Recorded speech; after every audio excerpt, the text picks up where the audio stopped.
কেন্দ্রীয় ছাত্র সংসদ নির্বাচনে বাংলাদেশ জাতীয়তাবাদী ছাত্রদল মনোনীত প্যানেলের সদস্যবৃন্দ এবং আমার সামনে উপবিষ্ট দিনকে রাত, রাতকে দিন করে বিশ্ববিদ্যালয়ের পরিবেশ পরিস্থিতিকে স্থিতিশীল রাখবার জন্য আমার প্রিয় সাংবাদিক বন্ধুগণ যারা কষ্ট করে যাচ্ছেন, আপনারা সহ সকলের প্রতি আমার আন্তরিক সশ্রদ্ধ সালাম ও সংগ্রামী শুভেচ্ছা জ্ঞাপন করছি। প্রিয় উপস্থিতি, আজকের এই দিনটাতে, এই সময়টাতে আমাদের থাকার কথা ছিল faculty to faculty, student to student আমাদের দেশে আলোড়ার কথা ছিল, কিন্তু দুঃখজনক হলেও ব্যাপারটা সত্য।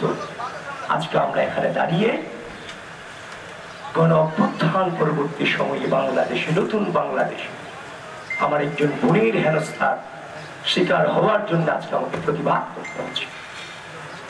প্রিয় বন্ধুগণ,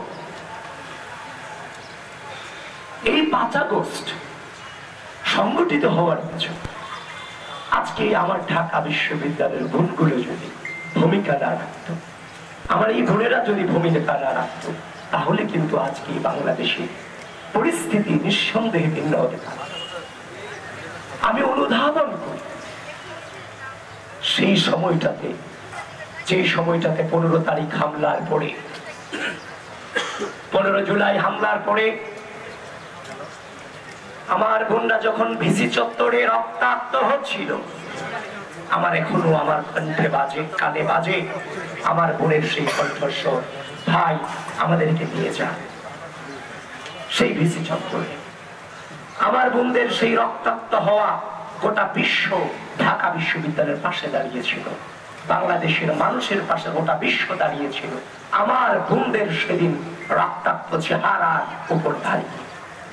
এবং সেই বোনেরাই কিন্তু 15 তারিখ বিকেলে রোকেয়া হলের সামনে থেকে ছাত্রলীগ সন্ত্রাসীদেরকে রাজু ভাস্কর্যের তীর ছড়িয়ে দিয়ে বলেছিল, টোকাইদের ঠিকানা ঢাবিতে হবে না, যেটা অন্য কেউ কিন্তু উচ্চারণ করতে পারে। 16 তারিখ রাত, 17 তারিখ রাত, সেই রাতগুলোতে রোকেয়া হল, ফজিলাতুন্নেসা মুজিব হল, কুয়েত মৈত্রী হল, কবি সুফিয়া কামাল হল, সৈয়দ শামসুন্নাহার হল, এই হলগুলো থেকে বেশ ভেসে আসছিল ভক্তির মন্দির, সোপানো বলে কত প্রাণ হলো বলিদান, দেখা আছে অস্ত্র বলে। আমার ভাইয়ের রক্ত বৃথা যেতে দেব না, আমার ভাইয়ের উপর হামলা কেন, প্রশাসন জবাব চাই। সেদিন রাতে আমরা যখন নিরস্ত্র ছিলাম, আমাদের যখন কোনো অবস্থানই ছিল না, যখন আমরা চিন্তা করছিলাম যে কালকে কিভাবে আন্দোলনটাকে আমরা গোড়াপত্তন করব, ওই সময়টাতে এই হলগুলো থেকে যখন আমাদের বোনদের প্রতিবাদী কণ্ঠস্বর ভেসে আসছিল, আমাদের বোনদেরই কণ্ঠস্বর ছিল আমাদের একমাত্র পরের দিনে রাজপথে বের হওয়ার সাহস। বন্ধুগণ, এই ক্যাম্পাসের মাটিতে 5 আগস্ট পরবর্তী সময়ে আমরা দেখতে পেলাম একের পরে আমাদের নারীদেরকে নিয়ে, নারী শিক্ষার্থীদেরকে নিয়ে নানান ধরনের মত করা হয়েছে, নানান ধরনের কুরুচিপূর্ণ মন্তব্য করা হয়েছে। আমি আপনাদেরকে এখানে দাঁড়িয়ে বলছি, আমি বক্তব্য দিচ্ছি না, জাস্ট আপনাদেরকে বলছি, কথা বলছি।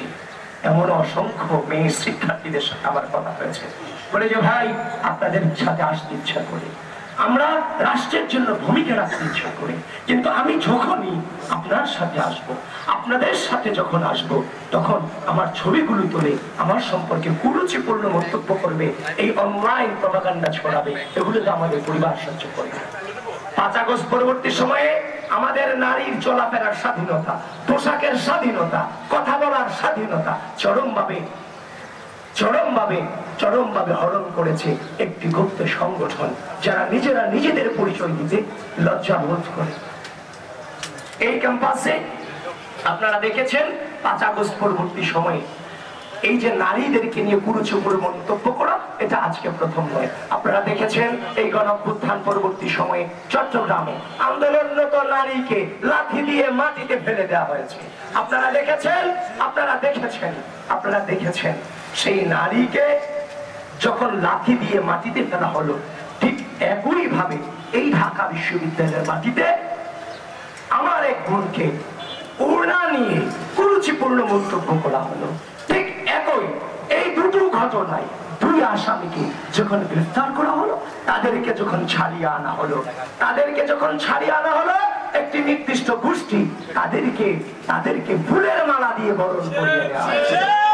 প্রিয় বন্ধুগণ, একটা সমাজে অপরাধ ঘটাটা অস্বাভাবিক নয়, কিন্তু অপরাধীর অপরাধকে সেলিব্রেশন করা, ফুলের মালা দিয়ে বরণ করে নেওয়া, এটা চরমভাবে অস্বাভাবিক ঘটনা। প্রিয় বন্ধুগণ, এটা তো মেনে নেওয়া যায় না। শুধু তাই নয়, আপনারা জেনে থাকবেন গত কদিন আগেও ঢাকা বিশ্ববিদ্যালয়ের ডিএসসিতে একজন বোনের ছবি ফোনে জুম করে করে তোলা হচ্ছিল। যখন তাকে ধাওয়া করা হলো, তখন সে শিবিরের যে অনুষ্ঠান চলছিল সেদিন টিএসসিতে, সে ওখানে গিয়ে আশ্রয় নিয়েছিল এবং পরবর্তীতে তাকে যখন ধরা হলো, তখন সে নিজের নাম বলল 6টা, তার আইডি ছিল 4টা, পেজ ছিল 2টা, সবগুলোই ফেক।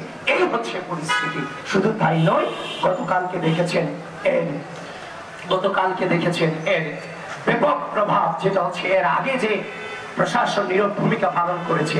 গতকালকে দেখেছেন এরই ফলশ্রুতিতে আলী হোসেন নামে একজন ব্যক্তি ঢাকা বিশ্ববিদ্যালয়ে পড়ুয়া আমার একজন সহপাঠীকে নিয়ে গণধর্ষণের পদযাত্রার ঘোষণা দিয়েছে। আপনারা কি কল্পনা করতে পারেন, ঢাকা বিশ্ববিদ্যালয়ের মাটিতে ঢাকা বিশ্ববিদ্যালয়ের একজন শিক্ষার্থী তার মেয়ে সহপাঠীকে গণধর্ষণের ঘোষণা দিচ্ছে প্রকাশ্যে, এবং এখনো পর্যন্ত সে প্রকাশ্যে ঘুরে বেড়াচ্ছে। ঢাকা বিশ্ববিদ্যালয় প্রশাসন এবং রাষ্ট্রীয় প্রশাসন এখনো পর্যন্ত তার বিরুদ্ধে ভিন্ন পরিমাণ কোনো ব্যবস্থা নেয়নি। এগুলোকে আপনারা মনে করছেন সুস্থ সমাজ? কোনোভাবেই কি সুস্থ সমাজ হতে পারে এটা? প্রিয় বন্ধুগণ, ঢাকা বিশ্ববিদ্যালয় প্রশাসন এবং রাষ্ট্রীয় প্রশাসন আপনাদেরকে উদাত্ত আহ্বান জানাচ্ছি, অতি অল্প সময়ের মধ্যে আলী হোসেন নামক এই কুলাঙ্গারকে আপনারা গ্রেফতার করবেন এবং একাডেমিক ভাবে তাকে শাস্তির আওতায় নিয়ে আসবেন। এই ঢাকা বিশ্ববিদ্যালয়কে আমরা একটি সুন্দর সুস্থ পরিবেশ, নিরাপদ ক্যাম্পাসে রূপান্তর করতে চাই।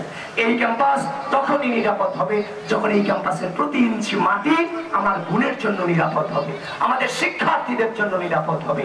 সেটা বাস্তবায়নে বাংলাদেশ জাতীয়তাবাদী ছাত্রদল বদ্ধপরিকর এবং গোটা বাংলাদেশের নারী সমাজকে আহ্বান করছি, সেই চট্টগ্রামে মেয়েকে লাঠি দিয়ে ফেলে দেওয়া এবং সেটাকে সেলিব্রেশন করা, মেয়ের ওড়না নিয়ে কটূক্তি করা, সেটাকে সেলিব্রেশন করা, এবং একই ভাবে নারীদেরকে বিভিন্ন ভাবে ঝুম করে করে ছবি তুলে নারীদেরকে অবাধ বিচরণকে বাধাগ্রস্ত করা। ঠিক একই ভাবে গতকালকে আলী হোসেন যেভাবে নারীদেরকে নিয়ে, একজন নারীকে নিয়ে যেভাবে কটূক্তি করেছে, সেটা যে কোনো ব্যবস্থা না নেওয়া, এগুলো হচ্ছে এই রাষ্ট্রের জন্য অশনি সংকট।